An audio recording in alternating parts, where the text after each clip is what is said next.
জনতার দলের মানববন্ধন। জনতার দলের পক্ষ থেকে আজকে আমাদের সারা বাংলাদেশের জাতীয় ইস্যু নিয়ে জনতা দলের মাননীয় চেয়ারম্যান জেনারেল শামীম কামাল কিছুক্ষণ আগে প্রেস কনফারেন্স করেছে। আমরা জনতা দল লক্ষ্য করছি আজকে জনতা ঢাকা নগরবাসী চরম একটি অশান্তির মধ্যে বিরাজ করছে। আমরা ফুটপাতে হাঁটতে পারি না, সমস্ত ফুটপাত বাণিজ্যের দখলে, চাঁদাবাজ সিন্ডিকেটের দখলে।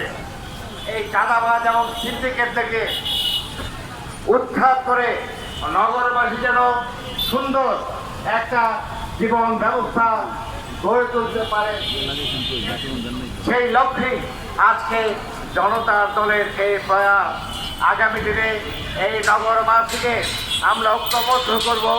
ঢাকা উত্তর সিটি কর্পোরেশন, দক্ষিণ সিটি কর্পোরেশন, যেই সিটি কর্পোরেশনের সেবা 1864 সালে শুরু হয়েছিল, আজকে আপনারা দেখছেন ঢাকা শহরে আজকে বায়ু দূষণ, গাড়ির হর্ন আমাদের জীবনকে অতিষ্ঠ করে তুলেছে। জনতা দল রাজনীতি করে নতুন প্রজন্মের জন্য আজকে যে শিশু ভূমিষ্ঠ হচ্ছে, আজকে তার জীবন দুর্বিষহ।